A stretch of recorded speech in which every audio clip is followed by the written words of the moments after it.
We often talk about the difference in handing your partner a 1 pound weight 500 times they can handle a small amount over time versus handing them one 500-pound weight.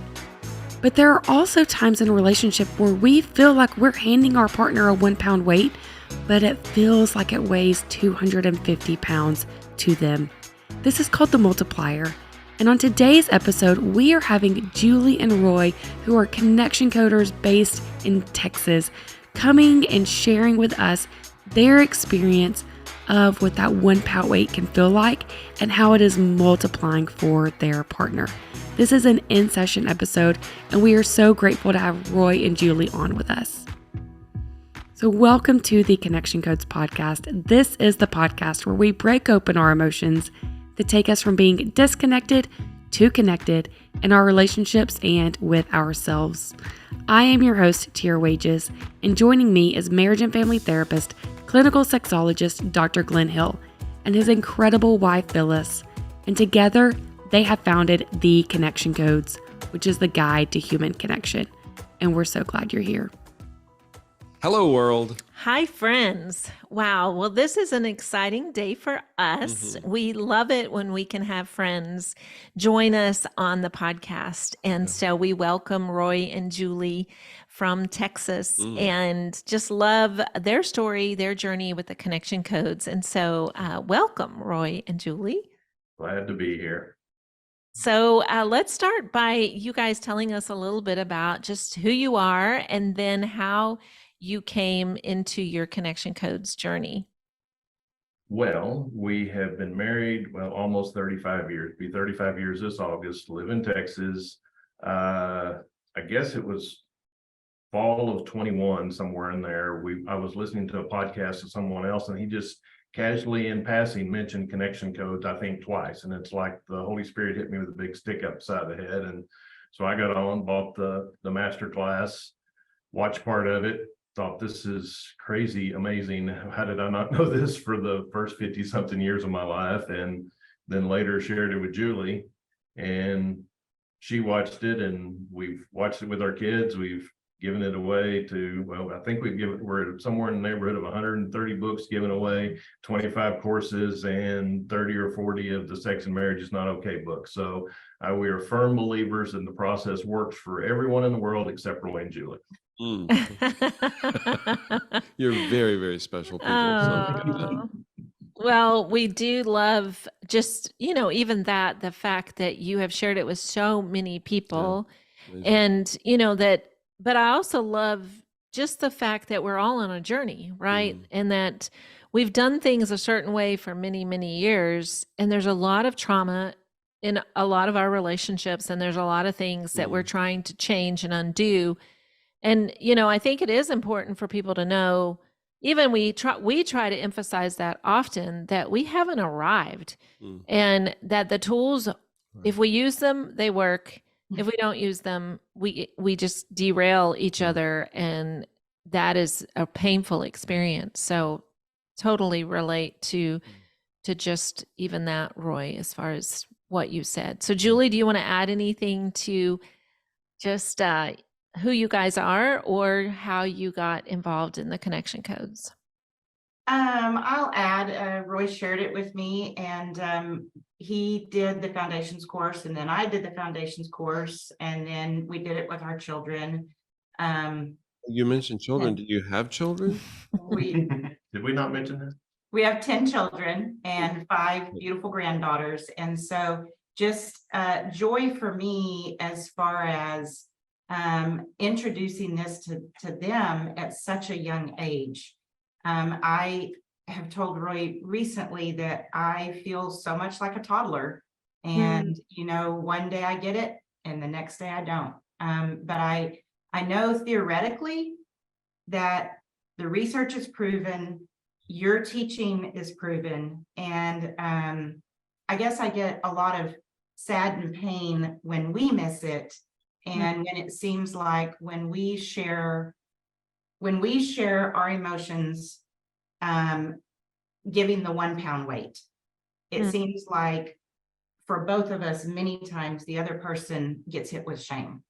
And so then we get derailed and,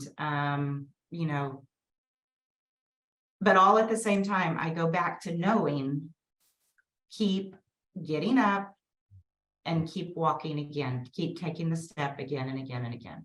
Yeah. Wow.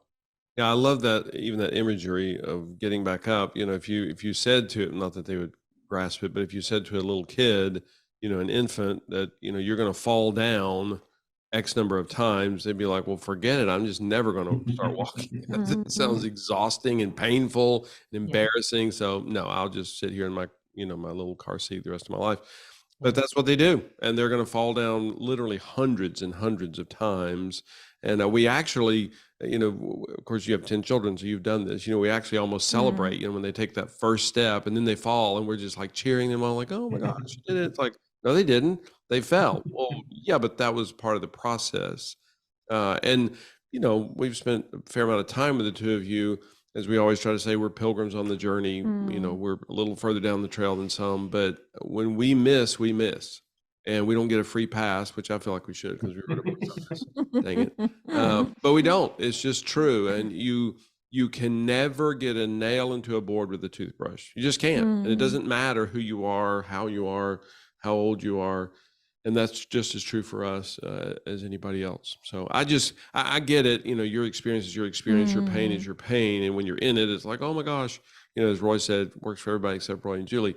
But you've really, and I love, Julie, also you say, I feel like a toddler, that we feel that a lot of times, like, okay, now we're starting to get this. Now we finally got past kindergarten. We've been at this a bit. We've been married coming up on 41 years, and it's not every week anymore, but very often we look at each other like, oh, okay, now we're leveling up. Now we get it. And it's startling to me. I love the beauty of the journey, but it also, just as you say, there's, sadness and for us, a lot of shame. It's like, how the heck can we miss this? We've taught this literally to thousands and thousands of people so many times, and we just miss it. And Phyllis is probably better than me at getting us back. It's the 3 phrases to get you right back on track. But we, again, have to do that just like everybody else does. So if we could kind of hone in on, Julie, what you just said, maybe dive deeper into the idea, if for the listeners that don't understand the 1 pound weight, that's where we encourage you to read the book or do the masterclass, because it's the idea that if we share an emotion when it is at the beginning, so like the 1 pound weight versus waiting until, it's so heavy that we are about to explode, and then we give it to the other person, which is often so much harder to accept or to process even. And so you're saying that even when you hand each other the emotion at just a 1 pound weight, that it is a problem. It doesn't work. And so, or not that it doesn't work, but that the other person's response is more of just sharing shame, or how does that play out? Can you? It feels like that, I gave Julie a 1 pound weight and she received a 250 pound weight.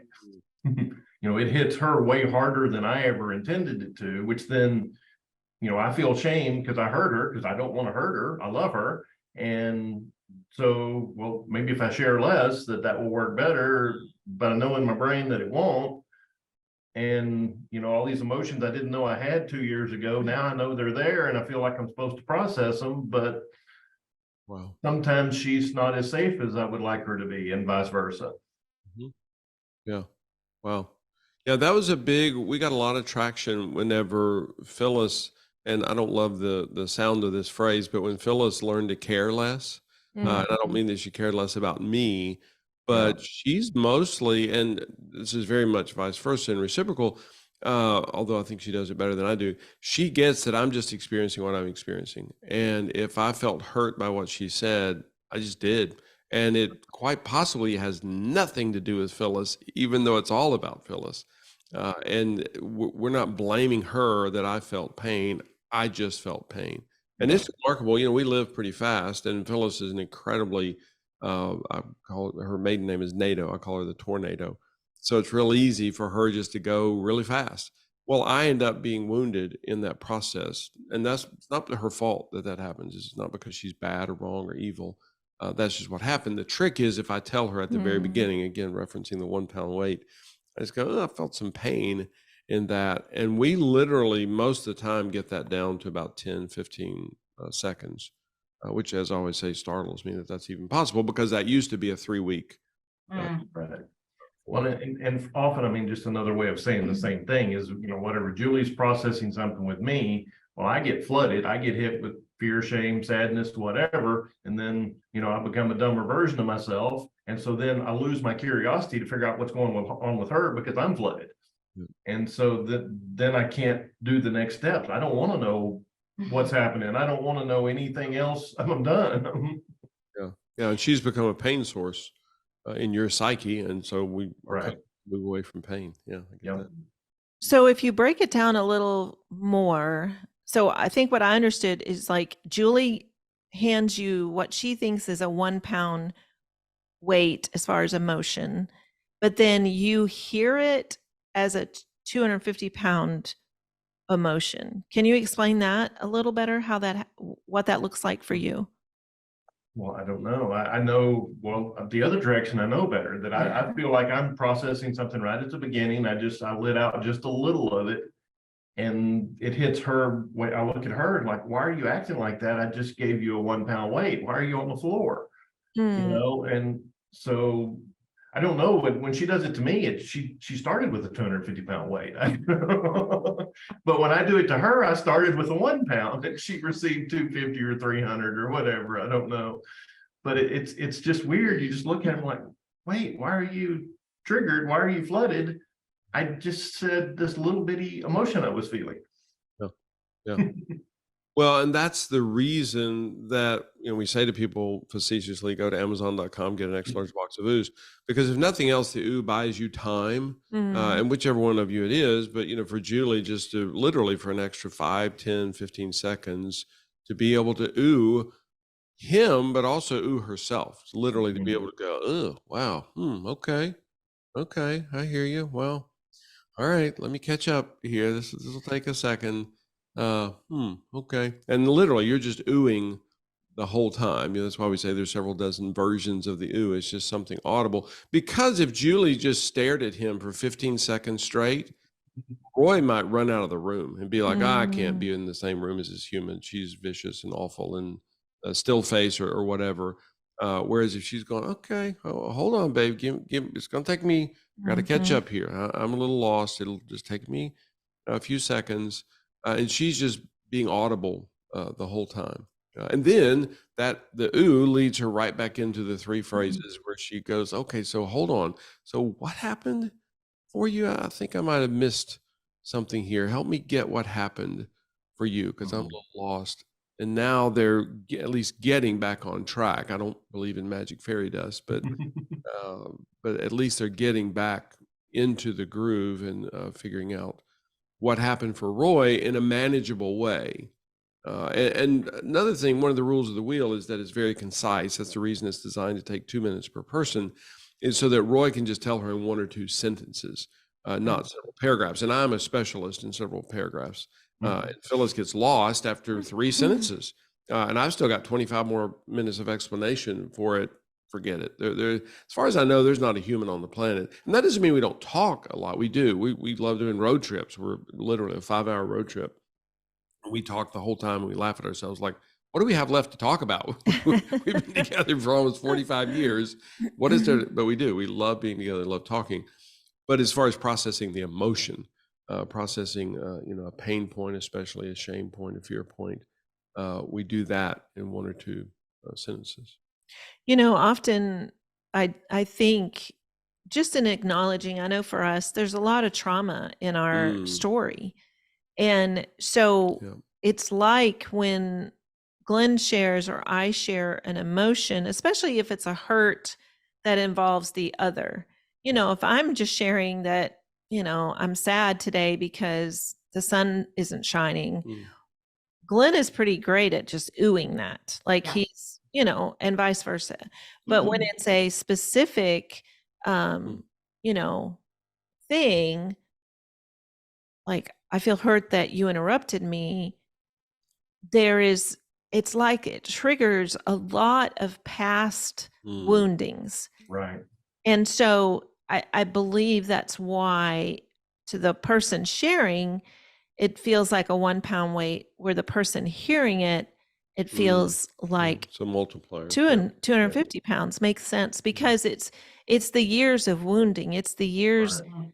of that story. And I think that, I know for me, what I love about connection codes, and I often say it, like, it saved my life, because part of our wounding and story of the past is feeling that I needed to defend myself all the time, which meant we lived in the courtroom every day of our marriage. We were constantly in the courtroom, constantly standing before a judge, constantly pleading to the jury that they would hear our side, and that, you know, someone would say, "Oh, Phyllis, you are right and Glenn is wrong." That's so much of what our fights consisted of, was just a constant showing up in the courtroom. And what's interesting is, I remember back in the day, you know, Glenn would share something with me, and it sadly still happens at times, where he thinks it's just a simple, tiny little thing, never intending for it to go into a courtroom.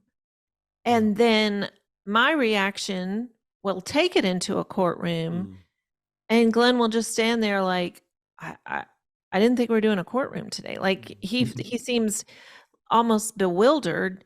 And for me, a lot of it is because I'm bringing all the past with me in that very moment. And so it is much bigger for me.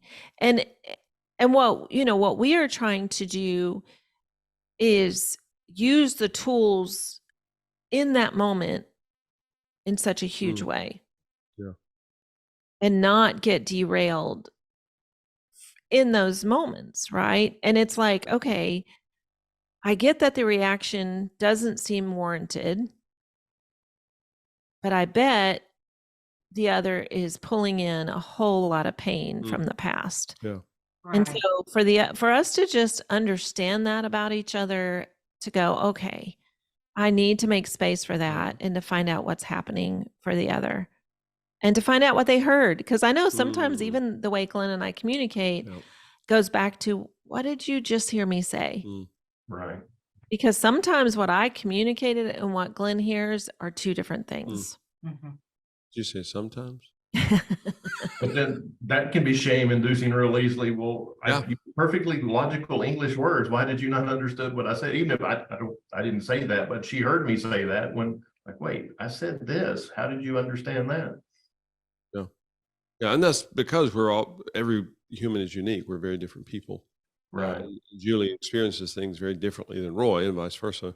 And neither one is correct, and I don't question for a second that Roy did not intend anything hurtful or damaging, but that is what Julie heard. And again, if Roy can just get to the curious point where he just doesn't care anymore, he's not phased, and he's like, okay, well, this is what my girl heard, and makes no sense to me. This is part of, under the umbrella of, you know, our whole presentation on psychological disorders.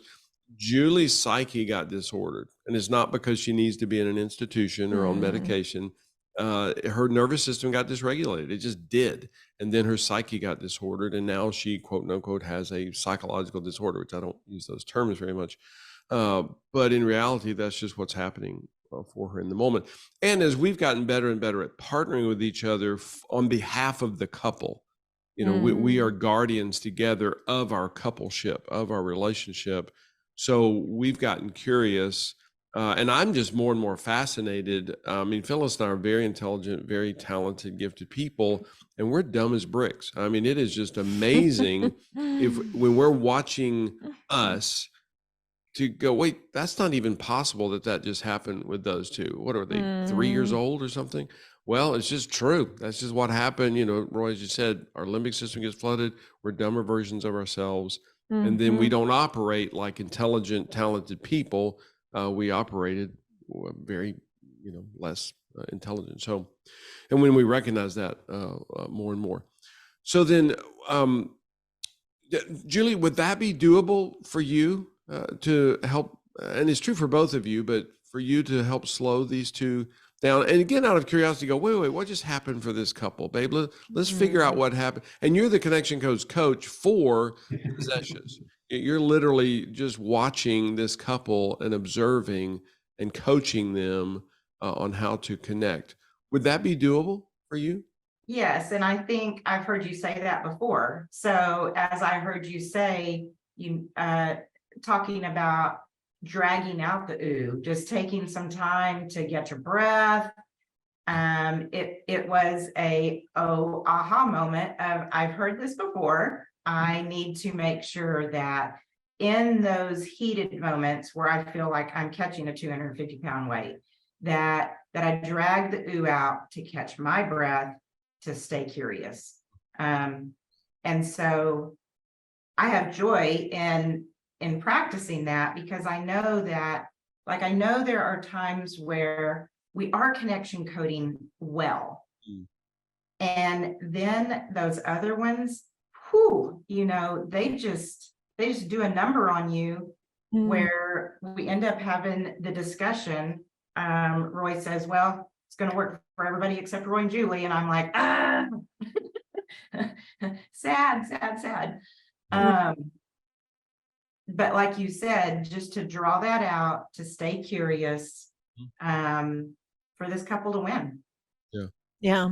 That sounds like a Glenn statement. I was going to say that. I'm about to make that statement No, you right can't say that. That's now. rude. That Roy, I don't know if that's encouraging or not, or Julie, but Glenn often says not just about us in the moment, but life in general. Like, it works for everyone else but Glenn is a statement I've heard many, many, many times. And,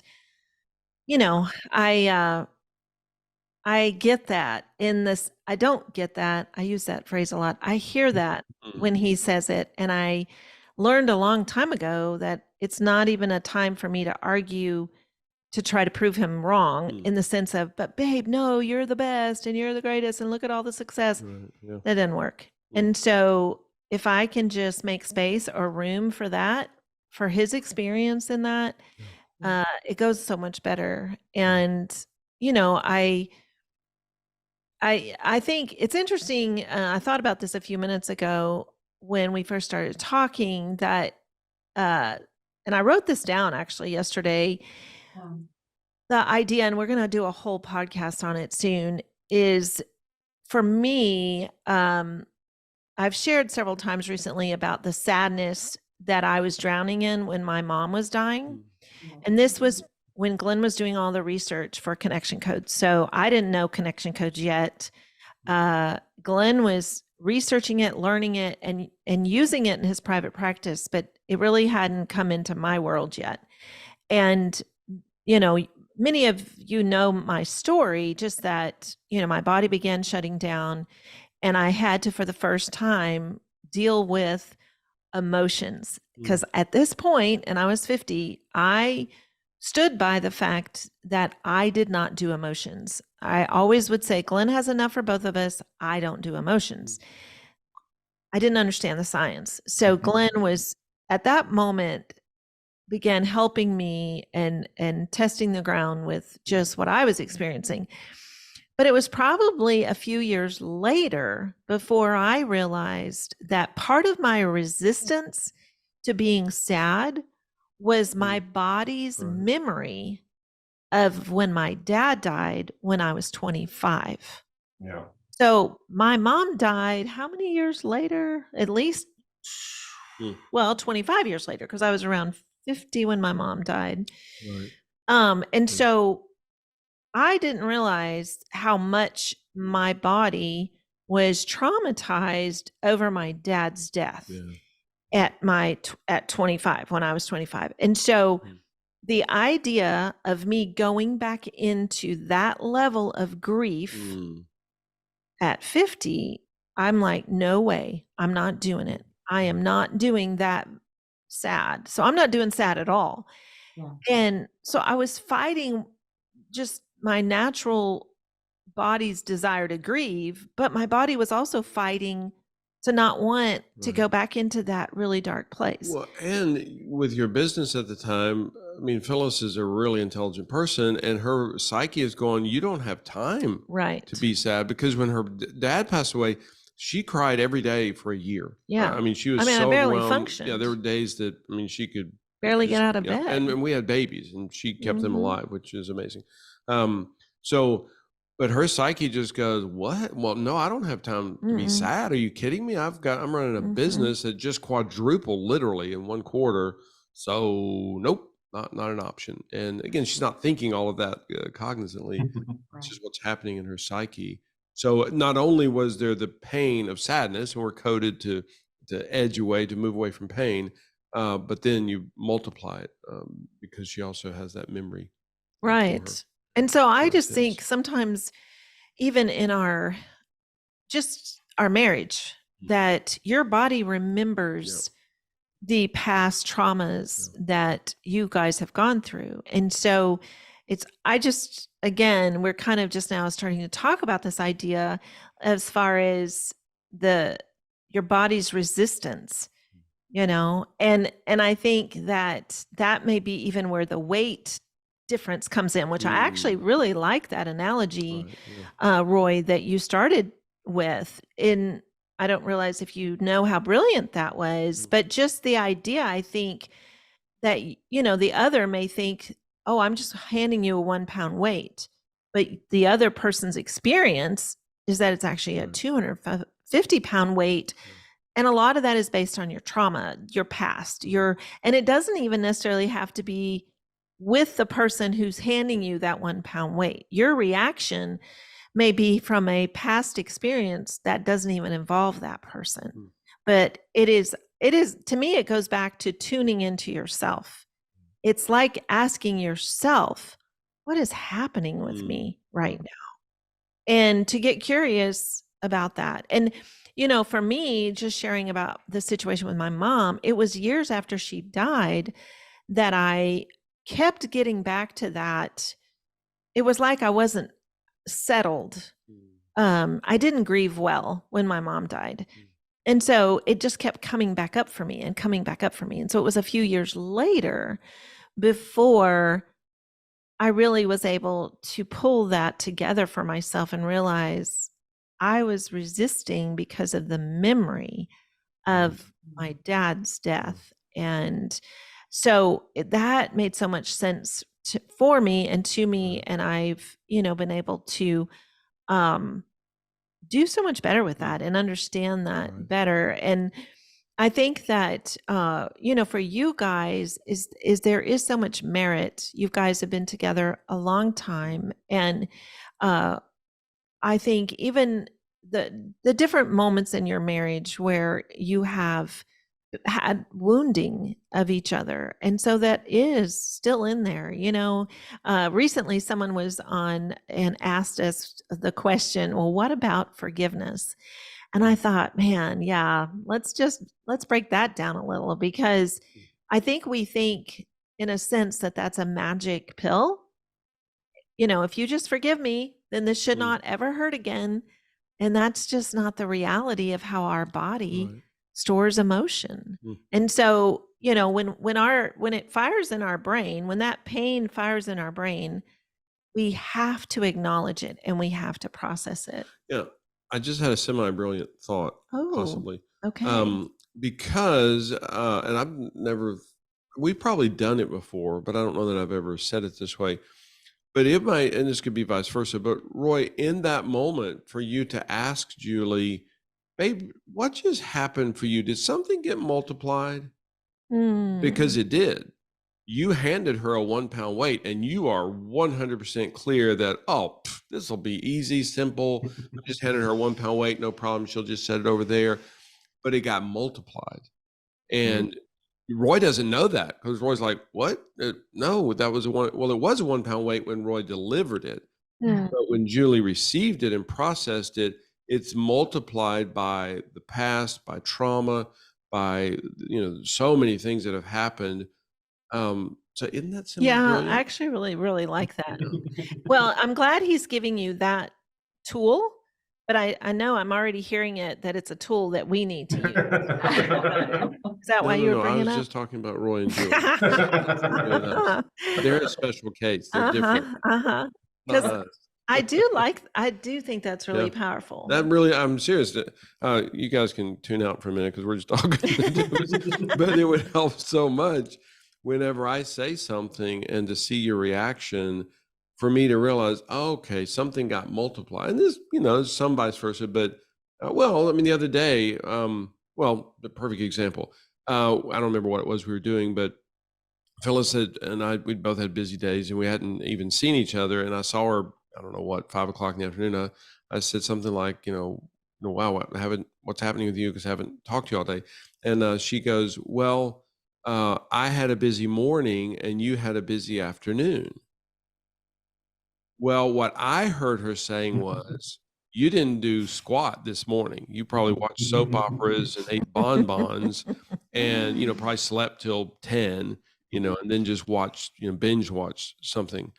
Well, that multiplied because and again, it's only the last couple of years of my life that I've felt much identity at all, that felt that I exist as a human, that I have value, that I probably have referenced before just some of the phrases that my family of origin would say about me and to me. I was just overwhelming. So when Phyllis says this, and again, she literally, her whole point is, I, Phyllis, didn't get to talk to you this morning because I was really busy. And I, Phyllis, didn't get to talk to you this afternoon because you were in session all afternoon without her.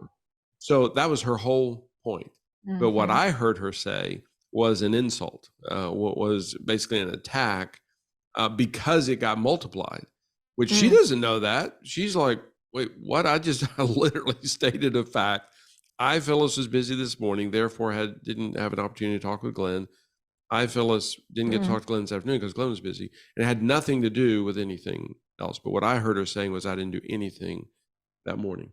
That's that's really and that multiplying factor is why I can sit and process with a friend and we have almost nothing of that, and it's great. It's like, wow, we really felt like we processed through some things and on both sides. But yet when it's with Julie, then it triggers something. That multiplier comes in and no, let's not do this anymore. That hurts too much. Well, you can be, I guess we'd be case study number one. You can be case study number two to start saying that to each other, literally to go, babe, what just happened there for you? I think I might have missed something. Did something get multiplied?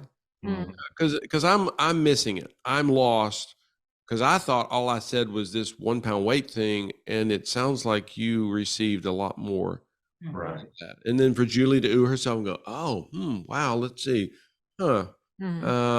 Yeah, what am I missing here? What happened for me? What happened? Yes.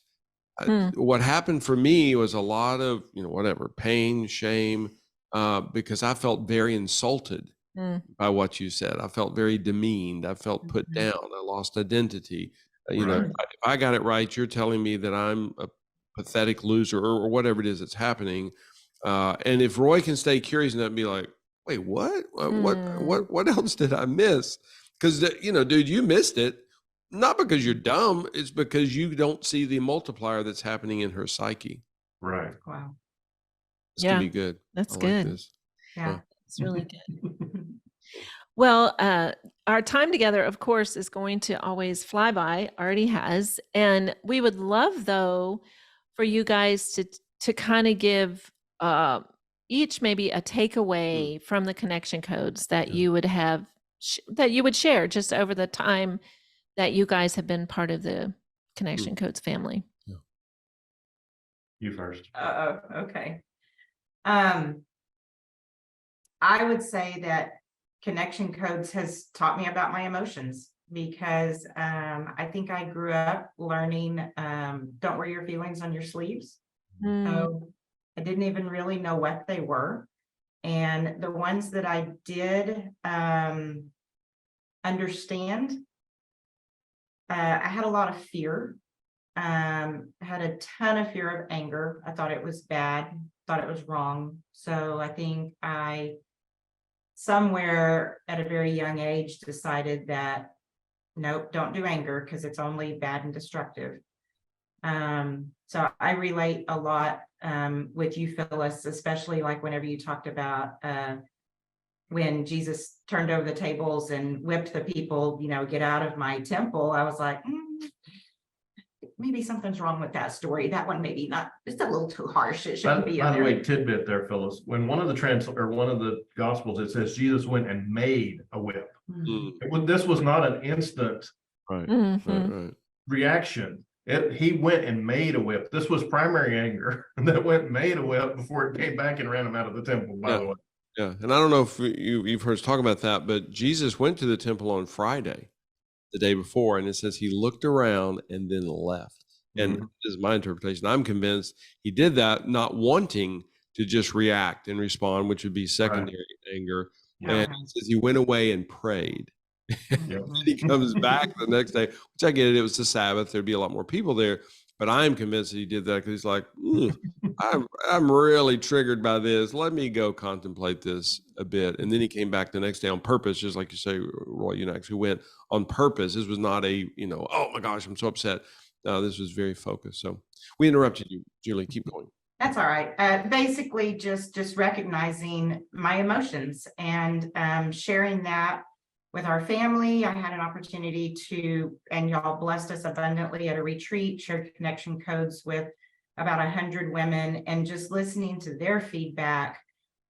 Even while we were there, a couple of them, we had a little free time, and it was a beautiful place. And they came back and just said, as I walked, I listed all those emotions, and I don't think I've ever listed some of them, ever before. Wow. So I just think recognition of emotions and the importance of processing them, even though it's hard. Yeah.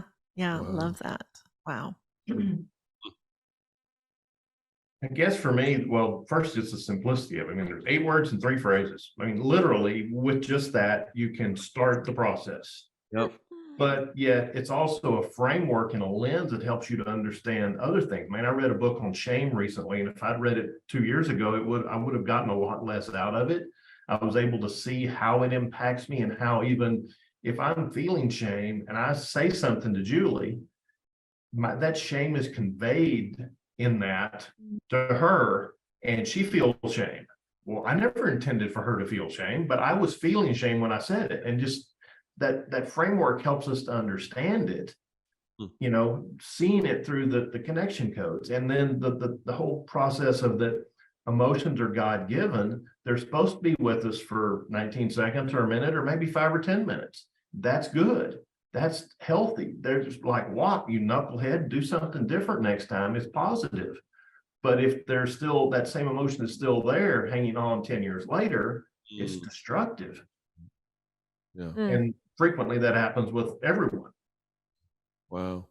So good. Okay, 2 things I want to cover, which are kind of 2 angles of the same question. Number one, what got your attention? Because this is our great struggle, is because there's 185 people at your front door waving at you, yelling that, hey, try this, do this, here you go, here, hello, and the loudest person is just annoying. You don't listen to them. The quietest person you don't even notice. So what got your attention about the connection codes to say, okay, yeah, we're going to have to tune in to that?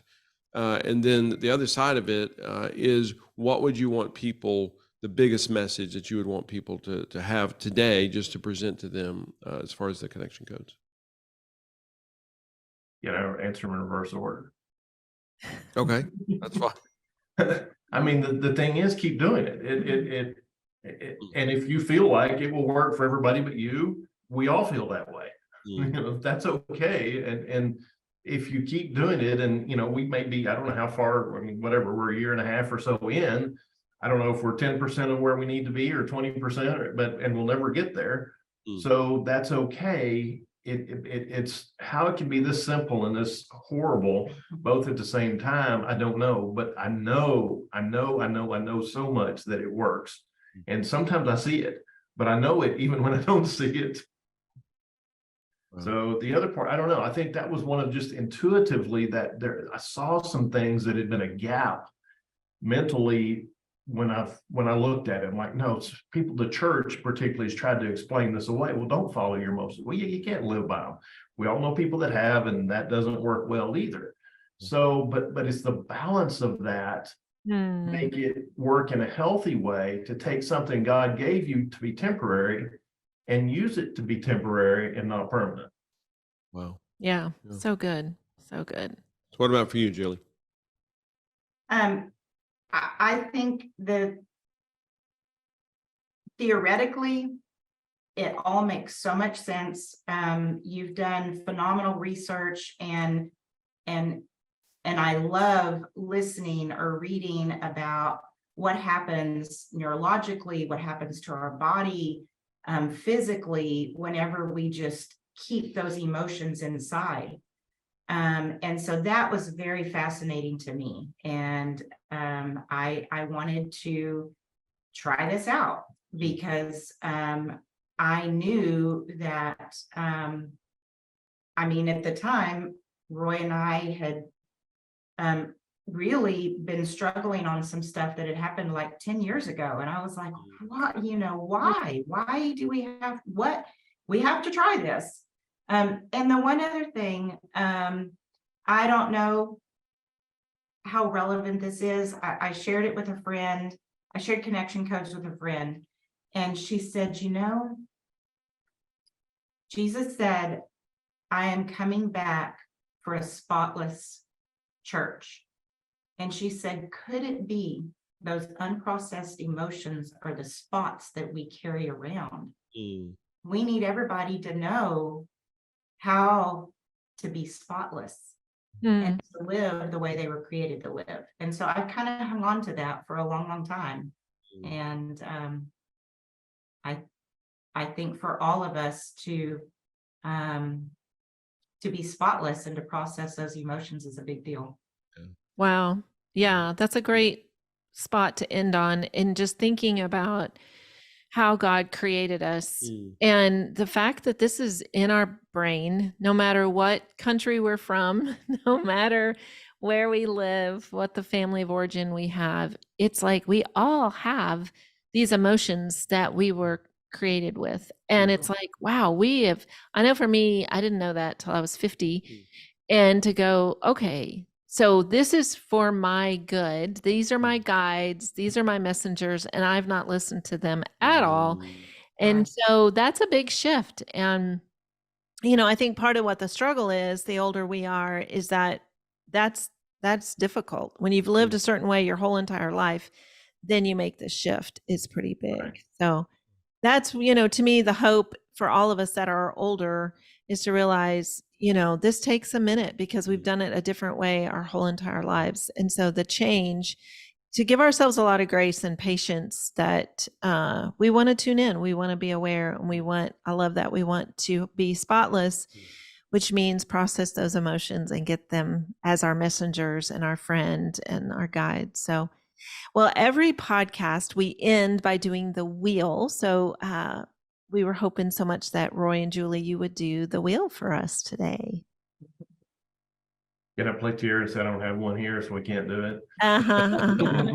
Those 8 words. Remember those famous 8 words?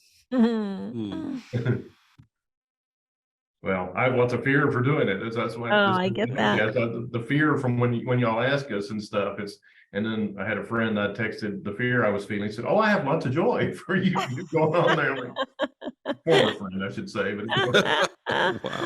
But anyway, lots of fear just being here, and because y'all's vulnerability, I'm gleaning and taking way too long, more than this 15 seconds each, but y'all's vulnerability, and Tara and Wes and all the other couples you have on has been such a blessing to us that we have to be a little vulnerable, and that's horribly frightening.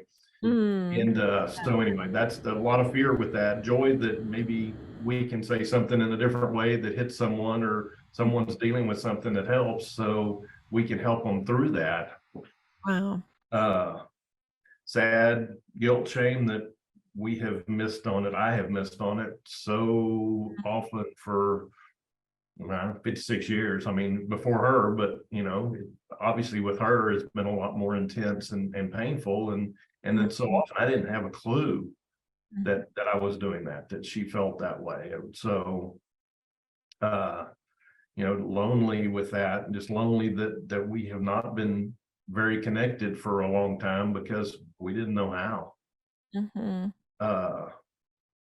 So I don't know if I missed any or not. Were you keeping track, Glenn? No, I didn't. Anger, you missed Oh, anger. yeah. Oh, okay. I think anger for just the times it doesn't work, that multiplier comes in and then it doesn't, I'm like, I'm trying to do this the way Glenn said, and it's not working.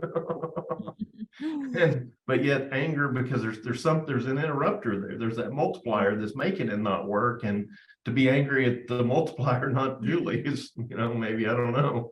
Yeah. Wow. Okay. And hurt. That's the last one.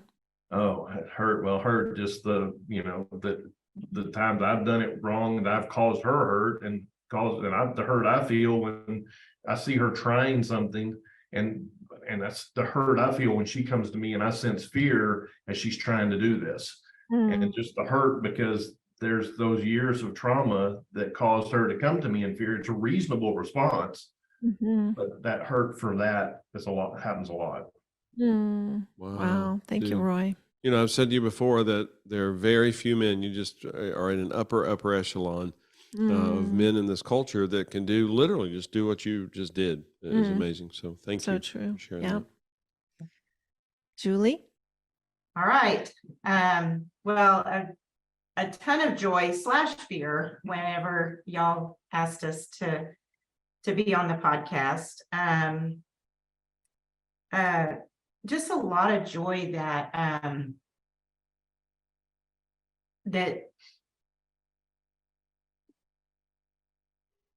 we have the relationship with you that we do. And even though we haven't known each other long, it seems like a very strong, connected, deep relationship, and just a lot of joy there. A lot of joy that you had value in us to do this podcast with you. A lot of fear that I don't know, wouldn't get it right. And I don't even know what the definition of that is. What does that even mean? I don't know. I have some anger that I feel like we have learned this and learned it well, and we still miss it. Pain in that. I have hurt that I didn't know how. I didn't even know I had emotions, to be quite honest.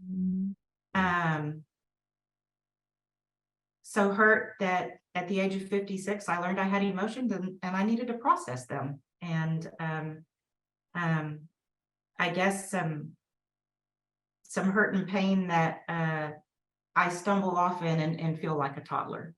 So I too don't know if I did them all or not. Well, it sounds like you did them because you grouped them, like under pain is the hurt and the lonely and the sad. And you didn't specifically mention shame and guilt, but it sounds like it all goes under that same category. So yeah, that's amazing. We thank you guys so much for being with us today. Just totally get the fear, and thank you for being vulnerable and willing to share part of your story and your life with our audience. And we always love that. And we want everybody to know that you need this. You deserve this. So let's do this. Wow. Thank you so much, Roy and Julie, for coming on. I actually got to meet Roy and Julie just a few months ago when they were visiting here in Franklin area, and they were just an incredible couple to spend a few hours with and get to know them. So thank you for being here. I know that so many other couples relate to this experience. I know that Wes and I have also had those experiences as well. I'm confident this is super helpful for our listeners. And if you're listening and you're like, okay, I need more information, I want to dive in deeper, you can find our core emotion wheel at connectioncodes.co/podcast. But if you're ready to just jump in and take these tools and this course to the next level, go to connectioncodes.co/foundations course. Use the code podcast and get 20% off and start your journey today. These links can be found in the show notes. Thank you again for joining us and for being here, and we'll see you next time.